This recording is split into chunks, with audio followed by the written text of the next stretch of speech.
Hoy vamos a hablar sobre algo que es el poder de la palabra.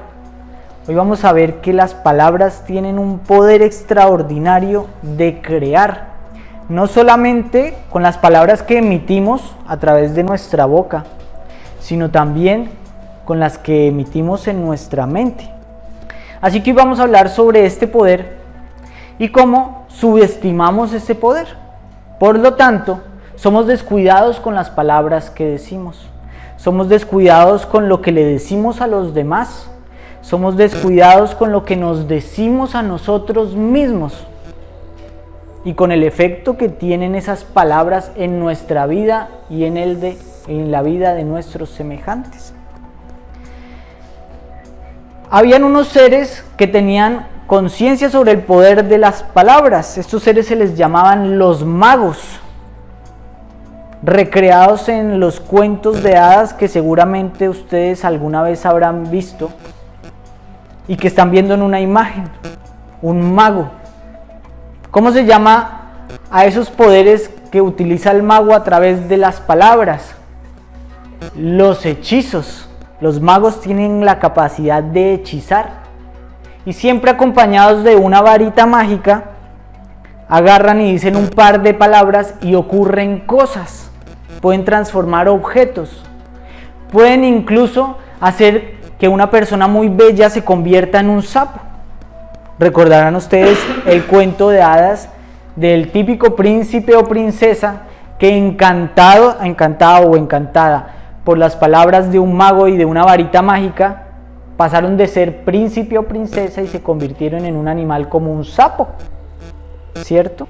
Esto lo hemos visto en nuestros cuentos de hadas, pero hoy no solamente vamos a hablar de cuentos de hadas, sino vamos a ver que esto también está presente en nuestras vidas, porque nosotros también somos magos y creamos con la palabra, pero no nos damos cuenta. Incluso tenemos una varita mágica que usamos constantemente, lamentablemente no de una forma consciente ni para bien. Es decir, podemos hacer mucho daño con nuestra varita mágica, dañar a las personas. Y por eso tenemos que aprender a usar esa varita mágica constructivamente. Si no la vamos a usar constructivamente, guardémosla, no la utilicemos. ¿Cuál es esa varita mágica? Nuestro dedo, con el que podemos emitir juicios a los demás, con el que podemos añadir una etiqueta a la mente de los demás, y esto es un hechizo, porque crea en la mente de otra persona. Podemos hacer algo peor que convertir a un príncipe en un sapo. Podemos llegar a convertir a una persona en tonta. Podemos convencer a una persona de que es inútil cuando le estamos diciendo reiteradamente que hace las cosas mal. Y si esta persona se convence del juicio que nosotros realizamos, es como si quedara hechizada, porque esa persona se va a repetir a sí misma eso y va a sentir frente a las circunstancias que es inútil, haciendo ese hechizo real. Nosotros constantemente, sin darnos cuenta, estamos emitiendo juicios de otras personas en nuestro diario vivir, usando esa varita mágica de manera inadecuada. Podríamos llegar a hacer un daño irreversible porque lastimosamente, como nadie nos da una enseñanza sobre autoconocimiento, sobre transformación de nosotros mismos, tampoco sabemos quitarnos esos hechizos que nos hacen otras personas. Y es posible que carguemos con muchos traumas y complejos desde tiempos muy pasados, porque no hemos sabido cómo quitárnoslos. Así entonces vivimos en una sociedad con muchas personas que constantemente se están hechizando unas a otras, ¿verdad? ¿Qué tal que nosotros pudiéramos usar ese poder creador para bien de las demás personas, resaltando sus cualidades?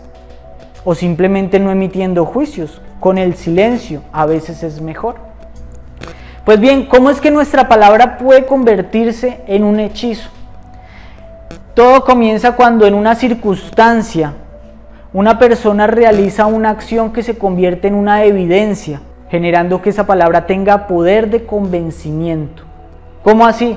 Si esta chica por acá, que está acá, llega a cometer una tontería, a cometer un error de cálculo, a tropezarse, a hacer mal algo que se le ha encomendado. Basada en esa circunstancia real, si esta otra persona le asigna a esa circunstancia un juicio diciéndole es que eres una tonta, es que no te das cuenta, es que eres inútil o qué, debemos saber que todos nosotros tenemos una mente inconsciente que está absorbiendo todo lo que considera real. Y si esa mente inconsciente se llega a convencer de que lo que la otra persona le está diciendo es real, pues esa verdad va a quedar grabada allí en el fondo del subconsciente. Y como hay evidencia, porque en realidad hubo un error, entonces la persona va a decir, tal vez tiene razón, no conscientemente, sino inconscientemente. La circunstancia habla, exactamente. Por eso, cuando nosotros asociamos circunstancia con juicio y se lo imponemos a alguien, entonces vamos a hacer que su subconsciente se grabe esa situación y que esa persona pueda llegar a quedar hechizada indefinidamente, porque más adelante sucede que ya esa persona no necesita que alguien se lo recalque, sino que su propio subconsciente va a sacar a flote ese juicio cuando tenga que enfrentar circunstancias. Cuando se vea en un reto o en un desafío, va a decir, yo mejor no lo hago porque yo soy inútil, yo soy torpe, yo no sirvo para eso, yo soy feo, yo soy incapaz. Y entonces, esa realidad que no existe en el mundo objetivo, existe en el mundo subjetivo para esa persona. Ahora, ese juicio es doblemente poderoso si no está emitido por una sola persona, sino por varias personas. Imagínense que si el convencimiento de una persona nos puede afectar, ¿cómo será el de varias? ¿Y cuándo ocurre esto? Cuando, por ejemplo, en nuestra familia o en círculos sociales donde nosotros tenemos una relación frecuente, se juzga a una persona por algo que realizó en algún momento. Por ejemplo, en el colegio, cuando estábamos compartiendo nuestro escenario de vida cotidianamente con los mismos alumnos, y varios muchachitos nos dicen es que tú eres un tonto, es que tú eres un inútil, es que tú eres tal cosa o la otra. Relacionado con el bullying. Uno dice, bueno, pero comentarios de los niños, ¿qué efecto pueden llegar a tener? Pues pueden llegar a tener un efecto inmenso. Y están todos los días volviendo a ese mismo grupo donde varias personas le están recalcando lo mismo. Si nosotros hacemos algo que no es aceptado por nuestra familia, pasa lo mismo. Y entonces nuestros familiares nos dicen, es que tú eres un vago, es que mira que tu primo es mejor, es que tu hermano ya está en la universidad y tú no estás haciendo nada. Y entonces así vamos construyendo la imagen que tenemos de nosotros mismos. Una imagen que en realidad no nos define, que no existe en ningún lugar, solo en nuestra propia mente. ¿Se dan cuenta que no estamos exagerando cuando hablamos de hechizos y de magia? Porque esa es una creación real, completamente real, que nos puede acompañar durante toda la vida. Porque cuando una persona va al psiquiatra ya siendo adulto mayor, ¿qué hace el psiquiatra? Empieza a buscar la raíz de sus conflictos y termina llegando a la niñez, a la infancia, al colegio, a las relaciones familiares, descubriendo que todo eso tiene su origen en las impresiones que recibimos cuando éramos pequeños, que no supimos transformar, porque nuestra mente, en vez de sacar esa basura, lo que hizo fue nutrirla, regarla, fortalecerla. Pues ¿quién nos enseñó a hacer eso? Nadie, ¿cierto? Esta pues es una de las razones por las que nosotros debemos descubrir la gran responsabilidad que tenemos sobre nuestras palabras, el efecto que generamos sobre los demás en la sociedad.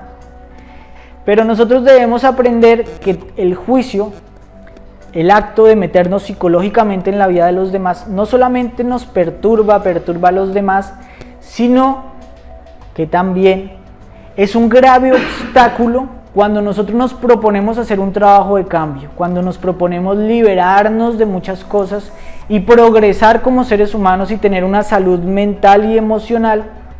Es necesario que dejemos de lado ese tipo de actividades y salgamos de allí. Pero para salir de ese tipo de actividades tenemos que comprender, tenemos que observar, tenemos que preguntar por qué a la gente le gusta eso, por qué tenemos esa tendencia natural, porque uno tiene esa tendencia, ¿cierto?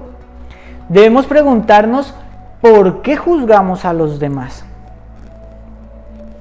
Tenemos que hacer un alto y mirarnos en el diario vivir.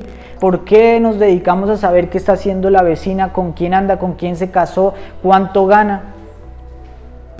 ¿Por qué nos dedicamos a mirar las faltas que cometen nuestros familiares, primos, hermanos, amigos, pareja?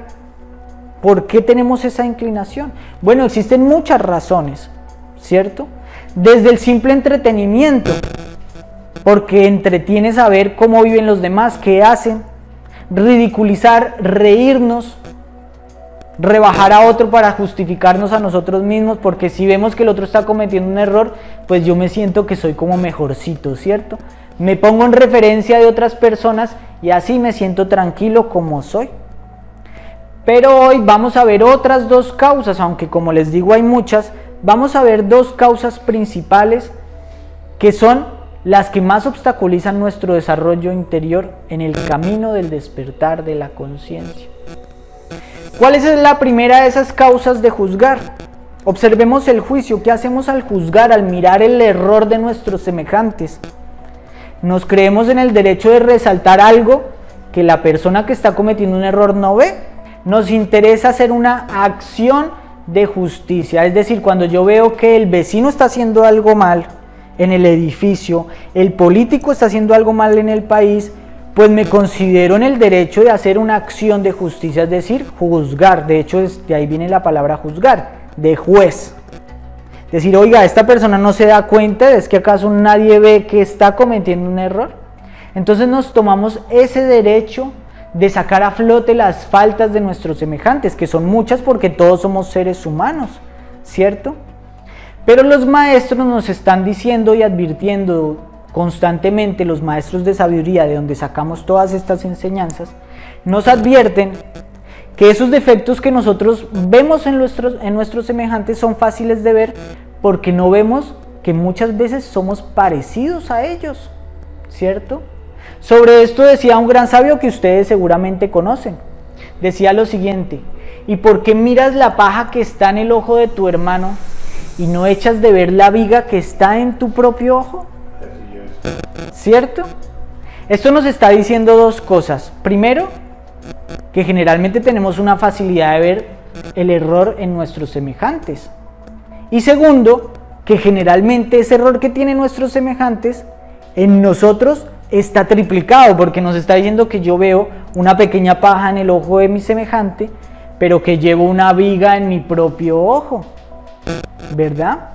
Es decir, que de alguna manera no tenemos una gran capacidad de ver nuestros propios errores. Esa capacidad está atrofiada, pero los de los demás nos parecen evidentes, al acto los vemos. Nos corrige este gran sabio diciéndonos, ¿cómo debo yo enfrentar esta circunstancia? Nos dice, no seas hipócrita, saca primero la viga de tu propio ojo y entonces verás bien. Cuando veas bien, podrás ayudar a tu hermano a sacar la paja que tiene en su propio ojo. Nos está invitando al autoconocimiento. Saca primero la viga de tu propio ojo, es decir, mira primero que en ti mismo ese mismo defecto que estás recalcando en tu semejante se encuentra y muchas veces triplicado. Cuando tú hayas descubierto en ti mismo ese defecto, vas a tener claridad y ahí vas a poder ayudar a los demás.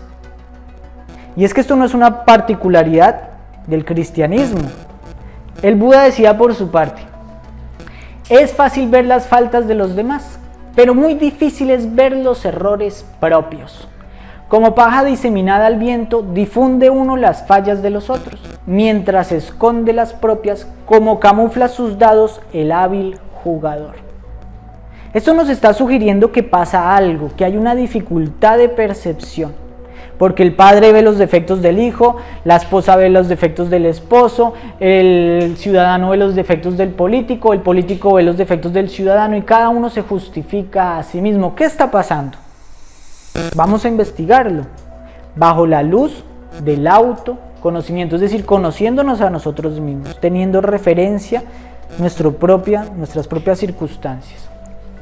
Sucede y acontece que cuando nosotros estamos realizando alguna acción, cuando estamos cometiendo un error, atentando contra los demás, cuando nos identificamos con una manía como la ambición, esa identificación produce una clase de hipnosis, de embriaguez, de aturdimiento de la conciencia o de limitación de la conciencia. Es un velo que solo nos deja ver una parte de nuestra acción.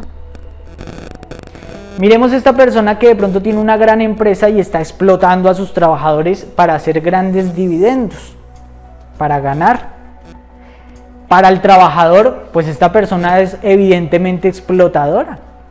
Pero para esta persona que está ganando de lo que está haciendo, pues ella lo puede justificar en que él se ha esforzado, que él no va a pagarle todo a los trabajadores, ¿cierto? Porque en este caso su defecto le está dando un beneficio. Debemos saber que a la persona que actúa con un defecto, ese defecto le sirve de alguna manera y por eso actúa a través de él. Cuando yo soy violento, esa violencia me está sirviendo para enfrentar una circunstancia, un temor. Y ese beneficio que yo obtengo es el que no me deja ver que en realidad estoy actuando a través de un defecto. Me hipnotiza. Pero es diferente si esta persona le tocara ser explotada. Es diferente si yo tengo que ser víctima de la violencia. Si yo tengo un compañero de familia, amigo, compañero de trabajo, que es mediocre, obviamente su mediocridad y pereza va a ser muy evidente cuando yo le pida un favor, cuando le toque hacerse cargo de una responsabilidad, cuando de pronto tenía que traerme las llaves y no me las trajo y yo tengo que sufrir por su mediocridad, por su falta de atención, por su pereza. Pero a él esa pereza lo beneficia, porque con esa pereza pues él se regocija, llega tarde, hace lo que quiere, dedica ese tiempo y esa atención a lo que a él le interesa. Él no ve su pereza ni su mediocridad, pero la persona que lo sufre sí que la ve. Y por eso los defectos de los demás nos molestan, nos fastidian y nos vemos en la necesidad de decirle: hey, me estás perjudicando.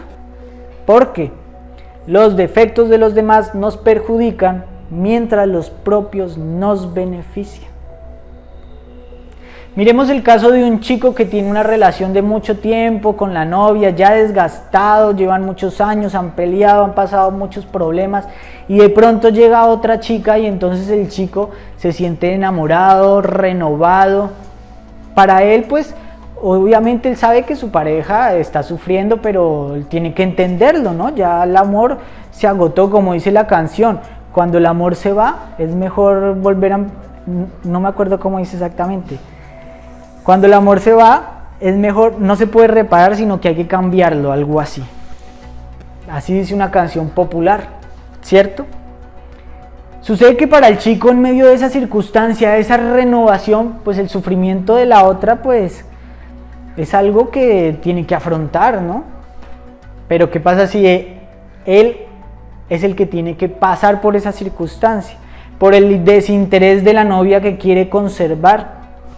Si él es el que es traicionado, ahí realmente se va a dar cuenta de lo difícil que es y del dolor que se siente. Por eso dice una frase: las cosas no nos parecen malas cuando las hacemos, sino hasta que nos las hacen. Cuando nos las hacen a nosotros, las juzgamos, las sacamos a flote, las mostramos y exigimos cambio en esas personas. Pero cuando estamos actuando a través de nuestros defectos, no nos damos cuenta, estamos hipnotizados. Y por eso la enseñanza del autoconocimiento nos sugiere que nos miremos en el espejo de la autoobservación. Porque hay un principio de este conocimiento que dice que los defectos que más nos molestan de nuestros semejantes, generalmente los tenemos nosotros. Que hay una ley que se llama la afinidad, que dice: Dios los hace y ellos se juntan. Se juntan porque vibran a tono, porque son parecidos. Y entonces a nuestra vida vienen personas que actúan de la misma manera que nosotros. Así que nos molestan con defectos que nosotros hacemos o molestamos a otros, pero que para nosotros no son molestia, ¿cierto? La vida de convivencia se convierte allí en un gimnasio de aprendizaje, de relación. Pero esa relación y ese aprendizaje no se puede dar si sacamos nuestra varita mágica para estar condenando a los demás. De hecho, hay una enseñanza que dice que cuando nosotros disparamos o señalamos a una persona con un dedo, hay 3 que nos están señalando a nosotros, ¿cierto? O sea que nos están diciendo que eso está en nosotros más veces.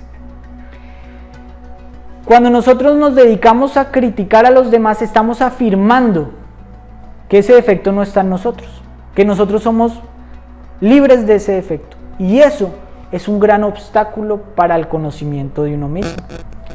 Juzgar a los demás obstaculiza ese autodescubrimiento.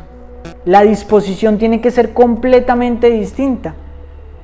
Yo no sé si este defecto que tiene esta persona lo tengo, no lo sé, pero tengo que estar abierto a descubrirme, a conocerme a mí mismo. ¿En qué circunstancias yo soy también así con otras personas? ¿Será que yo tengo este defecto? Debería preguntarme eso.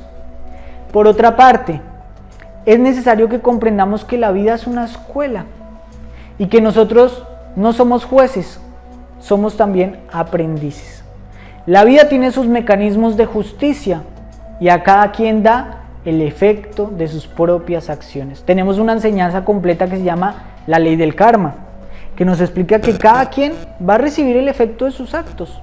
No soy yo el que debe estar como juez buscando la justicia de las cosas que hacen los demás. Y esto es muy importante porque tenemos que dar libertad a las demás personas de vivir el experimento de la vida como a ellos les parezca correcto. Obviamente todo en su justa medida. ¿Por qué? Porque nosotros también necesitamos la libertad de actuar como nos parezca correcto. Y muchas veces las acciones que nosotros realizamos, que a nosotros nos parecen correctas, pues van a chocar a otras personas. Ya lo vamos a ver más adelante. ¿Por qué? Porque todo el mundo tiene una ideología distinta de la vida. Y yo necesito la libertad de que las demás personas, si me juzgan, pues allá ellas. Necesito esa libertad de actuar como a mí me parezca conveniente. Y esa libertad se pierde cuando yo me interesco, cuando dedico mi interés en cómo piensan las demás personas. Porque hay otro principio que dice: con la vara que mides, serás medido. Es decir, si yo impongo juicios a otros, ese juicio que le estoy imponiendo también va a recaer en algún momento sobre mí mismo. Así nadie me lo haga. Yo me voy a sentir juzgado si me encuentro en una circunstancia similar. Si yo me intereso por las habladurías de las personas, ¿por qué dicen? O si me intereso por cooperar en esas habladurías, también me va a interesar cuando esas habladurías sean sobre mí, porque le doy importancia a eso. ¿Cómo es esto que con la vara que mides serás medido? Si yo, por ejemplo, veo a una persona que se cae en la calle, comete una torpeza, se resbala, y ante esa circunstancia me burlo y emito un montón de juicios como decirle inútil, torpe, tonto, jajaja, y me río de esa persona. En ese momento hasta pasé un rato divertido. Pero ¿qué pasaría si por circunstancias de la vida de esta persona se encuentra allí y se cae enfrente de muchas otras personas? Aunque nadie le diga nada, aunque nadie lo juzgue, aunque le ayuden a pararse, esa persona se va a parar rápido. ¿No han visto que cuando una persona se cae, lo primero que hace es pararse así esté toda golpeada? No se detienen. ¿Por qué? Porque en su propia mente ya se están emitiendo juicios. Uy, yo soy un torpe, la gente me está viendo como un inútil, qué vergüenza, me caí acá enfrente de todo el mundo. Claro, como que ya ha grabado en su mente que esa circunstancia quiere decir eso, ¿no? Ha grabado en su mente que ese es el valor de esa circunstancia, que una persona que comete esos errores o que realiza esas acciones es directamente torpe, inútil y tonto, ¿cierto? Eso ya está en el fondo de su subconsciente y obviamente esa persona no quiere verse asociado a sus conceptos, porque tenemos un temor de que nuestra imagen sea reconocida bajo conceptos negativos, porque si los demás nos reconocen con conceptos negativos y nos convencen, llegará un punto en que nosotros terminamos aceptando esos conceptos negativos que las demás personas nos están diciendo. Por eso, lo que más protegen los seres humanos es su propia imagen. Es lo que piensan los demás de sí mismos. Por eso no somos espontáneos, sino que todo el tiempo estamos mirando a las personas y tratando de actuar de acuerdo a lo que creemos que esa persona piensa. Por eso somos de una manera ante el sacerdote, de otra forma ante nuestra pareja, de otra forma ante el amigo, porque a cada quien le estamos tratando de mostrar alguna imagen con la que queremos agradar, ¿verdad? Pero bueno, lejos de eso, lo importante aquí es de que nos liberamos automáticamente del peso del juicio a los demás si no intervenimos juzgando a nadie. Y entonces en nuestro edificio pueden estar juzgándonos porque vivimos de una manera rara y nosotros ni nos enteramos porque no estamos pendientes de lo que las personas dicen. A veces vamos por la calle con ropas simples que para las personas pueden ser ridículas y no nos damos cuenta porque no estamos pendientes del cuchicheo, ni siquiera nos damos cuenta porque no tenemos esa costumbre. Si yo estoy fijándome y burlándome de cómo se viste la gente, me voy a sentir juzgado por cuando salga a la calle y no me sienta bien vestido. Recordemos de la siguiente forma que la vida es una escuela y que las condiciones cambian. La condición que yo juzgo hoy, esa puede ser mi condición mañana. Si yo juzgo a una persona porque se le quebró la empresa y le digo inútil, mi empresa puede quebrar mañana porque la vida da vueltas. Si yo juzgo a una persona porque lo dejó la pareja, mi vida puede llevarme a esa condición el día de mañana. Y es que siempre nos parece fácil el caso de la otra persona, decir, ay, es que es tonto, no vendió el coche cuando debía, es que es tonto, no se fue de viaje, es que él si hubiera estudiado, es que si hubiera hecho aquello, es que yo le advertí que esa mujer no le convenía. Pero cuando nuestra vida nos presenta esos problemas insolubles a los que nosotros llegamos porque nos tocó llegar, pues nos vamos a sentir igualmente juzgados de la forma como nosotros juzgamos a otros. Entonces, debemos dar a los otros la misma libertad que queremos para nosotros mismos. Mientras sus defectos no interfieran con nuestra vida privada e íntima, pues allá ellos, cada quien que viva lo que quiera vivir, y de esa manera tenemos una tremenda libertad. Indispensable si uno va a hacer este trabajo de cambio, porque aquí, cambiando, nos vamos a convertir inmediatamente en bichos raros. Cuando uno cambia, pues todos nos van a apuntar con sus varitas mágicas, desde familiares, amigos, conocidos y desconocidos, y nos van a decir, ahí va el loco, ahí va el que le lavaron la cabeza, el ingenuo, el irresponsable, el tonto, el fanático religioso, el que no come esto, el que hace aquello, el vegano o el vegetariano, el que cree esto o aquello. Y si nosotros prestamos atención a esos juicios, pues nos van a terminar normalizando. ¿Y qué es normalizando? Que terminamos actuando como lo hacen los demás por evitar que nos juzguen esas personas.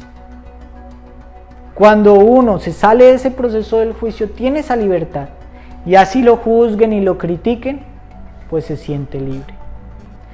Recordemos las palabras que decía el Buda: si permaneces en silencio, serás criticado. Si hablas mucho, pues también vas a ser criticado. Y si hablas moderadamente, también vas a ser criticado. Es decir, que en verdad en esta tierra no hay nadie que se vea libre de crítica. Nunca te vas a ver libre de la crítica. Siempre alguien te va a juzgar. Por lo tanto, ya que vas a ser criticado, procura que sea por ir en sentido contrario de lo que es malo.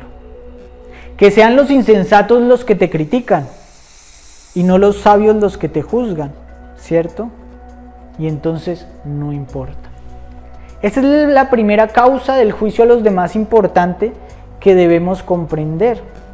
Ese acto de ajusticiar y de pensar que debemos corregir los errores de los demás, meternos en la vida del otro, saber cómo debería actuar la otra persona. Y la segunda causa importante es por la identificación, ¿verdad? Es la que tenemos que estudiar a continuación, porque en la vida estamos rodeados de un montón de ideas diferentes. Cada uno de nosotros nacimos envuelto en un entorno con el que nos identificamos y que agregamos a nuestro yo.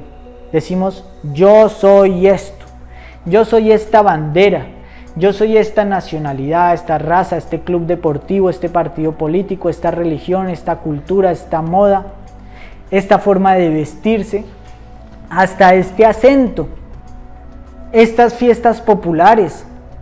Vivimos en un entorno que nos ha moldeado y que consideramos propio, único, y no solamente eso, el mejor. En Murcia tenemos las mejores fiestas, las mejores comidas, y por allá en Valencia, ¿qué va a pensar el hombre de allá? Pues que las mejores comidas son las de allá, ¿cierto? Y el chino pues pensará lo suyo, y cada quien tiene sus propias costumbres, que no está mal, que son formadas por el entorno en el que se ha desarrollado. El problema ¿cuál es? Es convertirlo en parte de nuestra identidad y en la única realidad que nos parece correcta y adecuada, porque eso limita nuestro juicio objetivo. Pues ya no somos objetivos, ya vemos las cosas a través de nuestra identificación, ¿cierto? Esto nos va a llevar a que sintamos un agrado, simpatía, acogimiento ante personas que se identifican con nuestra misma bandera, con nuestro mismo idioma, con nuestro mismo acento, con nuestras mismas fiestas populares, con nuestras mismas comidas típicas, con nuestra misma forma de vestir, con nuestras mismas creencias religiosas. Pero debemos saber que en el mundo existe una gran diversidad de culturas, modos de vida, comidas típicas, banderas, formas de ver la vida, fundamentos existenciales,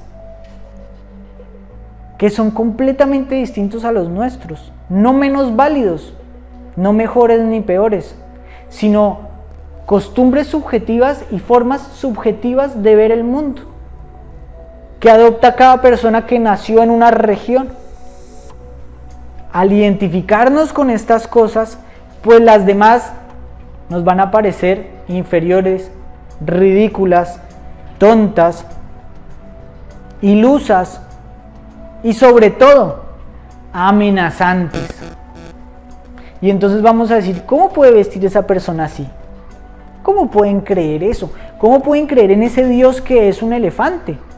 En esa divinidad que es un mono en la India. Estos sí que están locos. ¿Cómo pueden creer sobre las mujeres tal cosa en el Oriente? ¿Cómo pueden creer o hablar de esa manera en tal parte de España? ¡Qué ridículo! No solamente es considerarlos diferente o ridículo, sino sobre todo amenazante. Porque el hecho de que una persona crea en otra forma de ver la vida, en otro Dios, en otra religión, está afirmando inconscientemente que la mía no es la verdadera. Porque si su Dios elefante es real, entonces el mío no es el único Dios, como dice en mi libro sagrado. Así que nos ponemos en riesgo unos a los otros, porque si su acento es el correcto, su manera de hablar el castellano es el correcto, entonces eso quiere decir que el mío es incorrecto. Nos sentimos amenazados y por eso juzgamos, condenamos, lo que nos está afirmando que nuestro juicio está contaminado, que nuestro juicio no es objetivo, que nuestro juicio está condicionado por nuestras ideas políticas, religiosas, etc., invalidando esas mismas ideas. Y es por eso que bajo ideas religiosas llegamos a la inconsciencia de matar, de atropellar, de violar, de expulsar, basándonos en ideales de la paz, de la fraternidad, del amor, porque esos juicios diferentes son una amenaza para la nuestra. No tenemos la apertura de conciencia para entender que esa persona pues proviene de otra región, de otro ambiente, de otro clima, y por eso se viste diferente, tiene otra cultura. Pero si mi percepción es amplia, voy a poder hacer como dice Ana, comprender o observar y comprender el trasfondo de sus actitudes que son distintas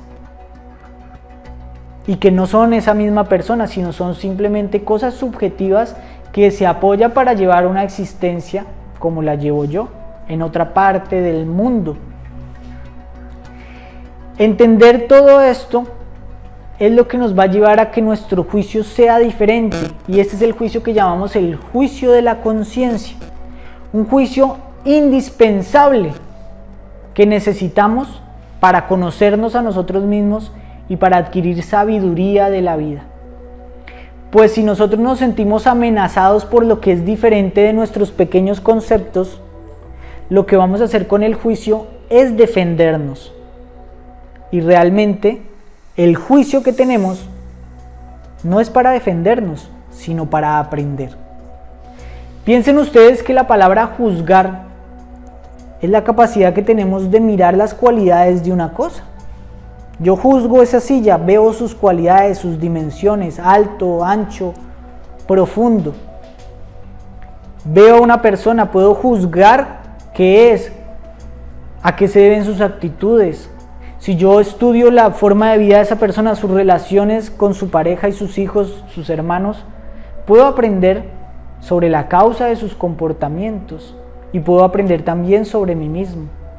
Eso es el juicio, la capacidad de diferenciar lo correcto de lo incorrecto, lo verdadero de lo falso. Pero para que ese juicio sea objetivo, tiene que ser limpio.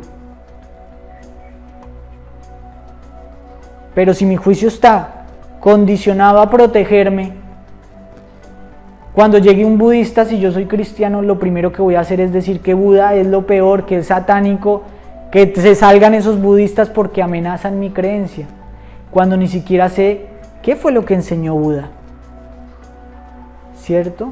Y entonces no puedo ver que realmente todas las religiones tenían un fin común, aunque nacieron en entornos distintos, lo que hace que su apariencia superficial sea distinta, como lo son las vestiduras que cada país ha desarrollado en torno a la ubicación geográfica, a la época, pero son vestiduras que cumplen la misma función.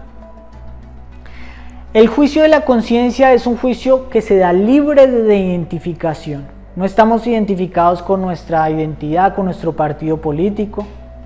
Si yo me identifico con Vox o con tal partido político, el contrario, ya le voy a ver todos los defectos. No porque tenga defectos, sino porque es el contrario. Cuando realmente el objetivo de la política no está en ver cuál partido tiene lo mejor, sino en solucionar problemas. No con la izquierda ni con la derecha, con las dos manos. ¿Cierto? Solucionar los problemas de la sociedad. Pero cuando nos identificamos, juzgamos los defectos del polo opuesto y los sacamos a flote. Y entonces es un juicio que está protegiendo el yo.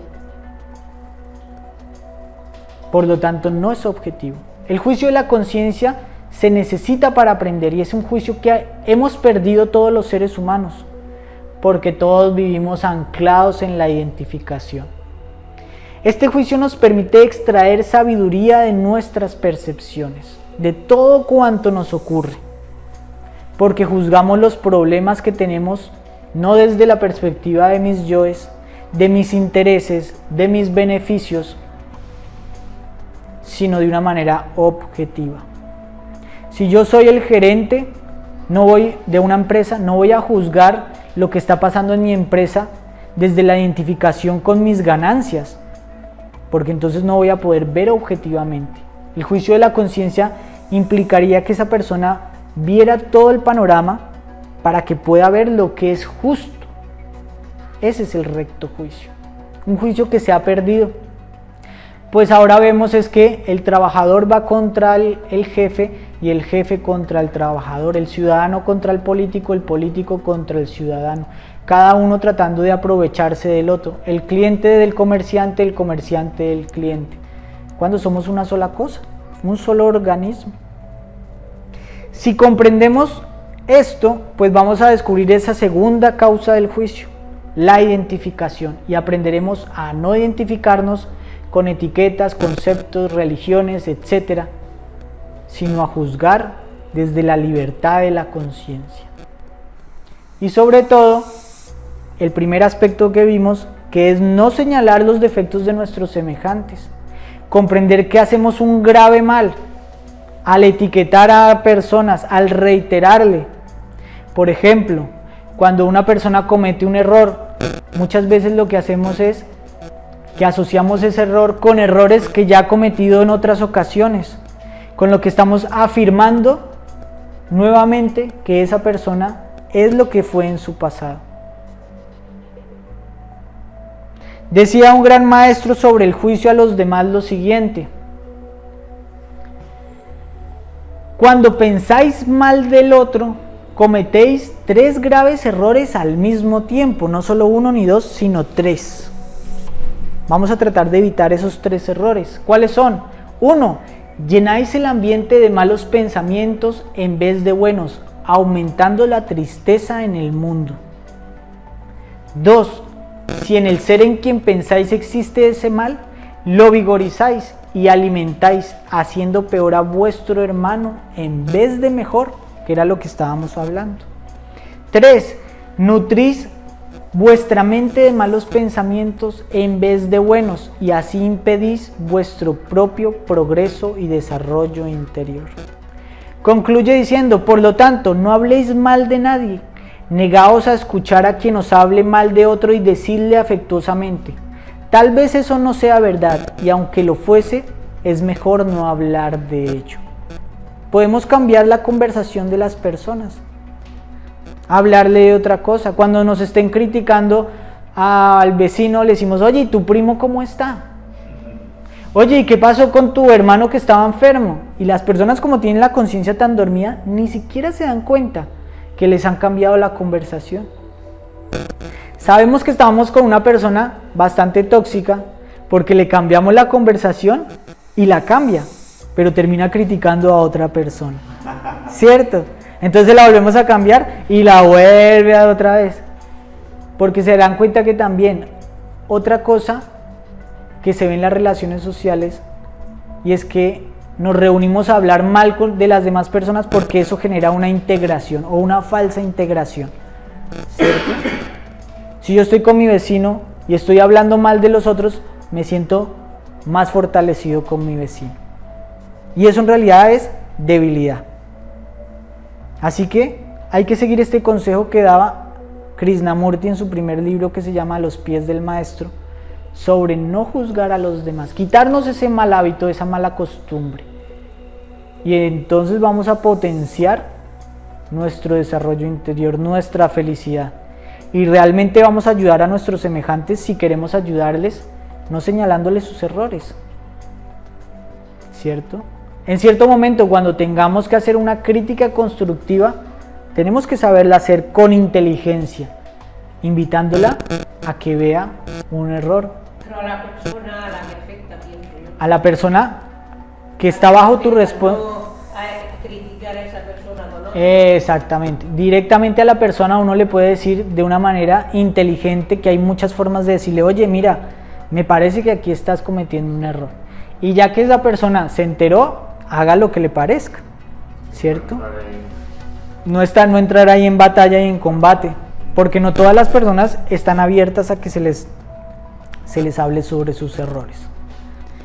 Muy bien, pues esta es la conferencia. ¿Qué preguntas? ¿Qué dudas?